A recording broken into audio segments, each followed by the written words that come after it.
Have you ever wondered what makes the PS5 so powerful? 8 CPU cores, 36 graphics units, 16 gigs of memory. On paper, it sounds like a gaming PC from 2020. Yet somehow, this machine runs massive games with insane graphics, almost no loading, and smooth performance. So how does a console that costs hundreds compete with PCs that cost thousands?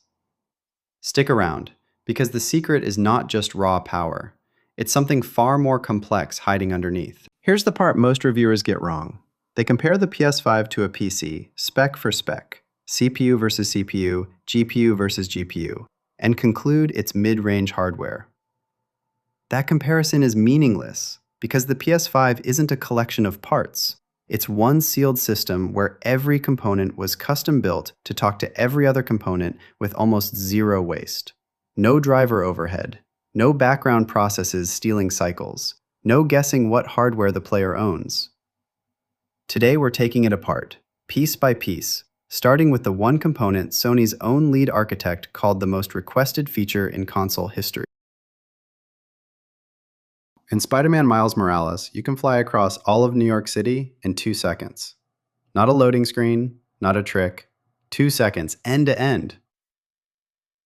Mark Cerny, the PS5's lead architect, said this single component was the most developer-requested feature for any console ever. The SSD. But not just any SSD. A custom 825GB drive with 12 parallel data channels and 6 dedicated memory chips, built to move data, not just store it.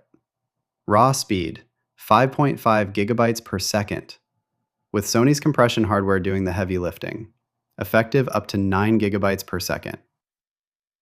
For comparison, the fastest consumer PC drive at the time hit around 7 gigs a second, and it needed your CPU to stop and help decompress the data.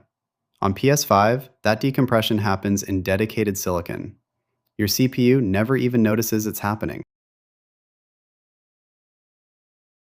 Ray tracing is supposed to destroy your frame rate.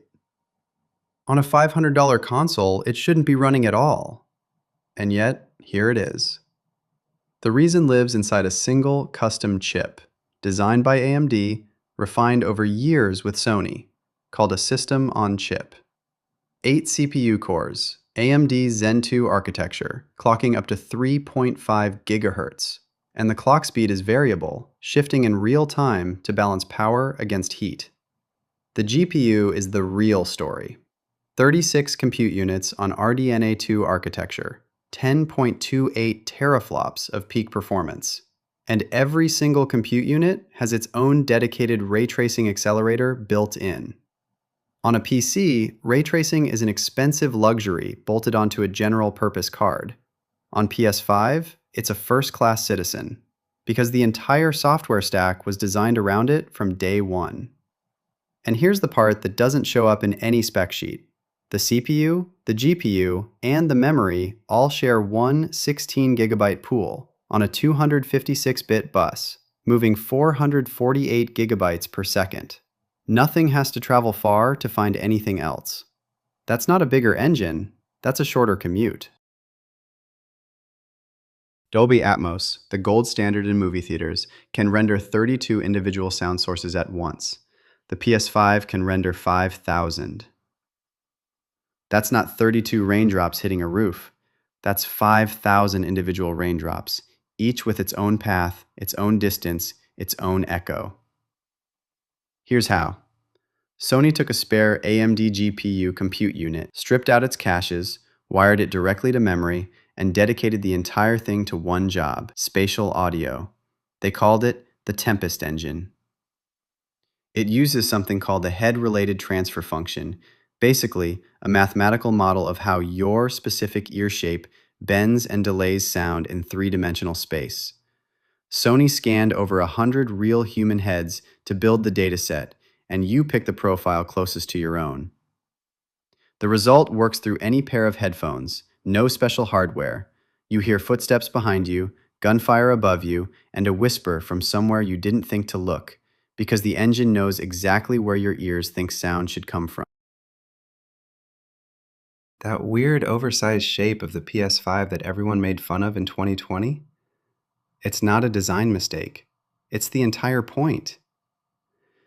3/4 of the inside of this console is a single heatsink, so large that the motherboard mounts onto it, not the other way around. And sitting between that heatsink and the chip is something almost no consumer device had ever used at this scale: liquid metal. An alloy of gallium and indium that stays liquid at room temperature. It conducts heat up to 10 times better than the thermal paste in a typical laptop or PC. A 120 millimeter fan pulling air from both sides at once, then carries that heat away.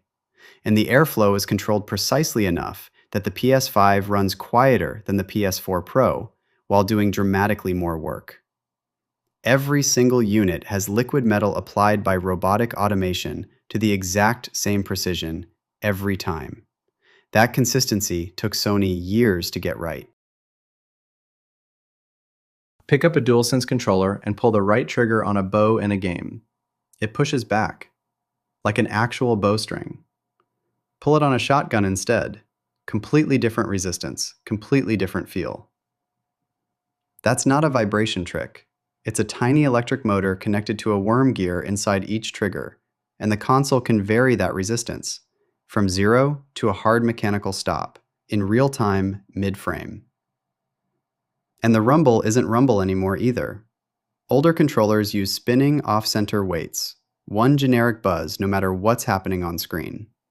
DualSense uses voice coil actuators, the same tech that moves a speaker cone, placed independently in each hand. That means it can generate actual waveforms, texture, grain, the difference between sand, gravel, and deep water, and your left hand can feel something completely different from your right hand at the same time. This isn't a gimmick feature for a trailer. It's a new channel developers use to put information directly into your hands, information your eyes never had to read. A $500 console is keeping pace with PCs that cost 3 times as much. On paper, that should be impossible. It's not magic, it's math. And it comes down to one word: optimization. A PC game has to run on thousands of different hardware combinations, different CPUs, different GPUs, different memory setups. Developers write code for the average case because they have no choice. A PS5 game has exactly one target. Every developer on the planet knows precisely what silicon they're writing for. Every clock cycle, every memory access, every I/O call can be tuned to that one specific machine. There's no operating system stealing CPU threads in the background, no driver translating instructions on the fly. The API talks almost directly to the GPU. Developers can even predict what data the game will need next and load it before it's asked for, instead of fetching it on demand. Not because the PS5 has more power, because none of its power is wasted. The PlayStation 5 is not the most powerful computer ever built. It might be the most efficiently engineered one. Custom storage, custom silicon, custom audio, custom cooling. Every layer built to feed the layer next to it. A closed loop where nothing goes to waste. That's the real story. Not a PC crammed into a smaller box. Something built backwards from a completely different question. First of all, thank you for watching. I really hope you enjoyed the video. But before you leave, I brought you something a little extra. Because apparently asking you to subscribe normally is too boring, so I called in some professional help. I don't care if you bring a llama and let it spit directly at that giant subscribe button. I don't care if a panda shows up, grabs a bamboo stick, and smacks that like button into another dimension. Or maybe a monkey swings in, grabs onto the notification bell. If you enjoyed this video, please hit that subscribe button. I will see you in the next one.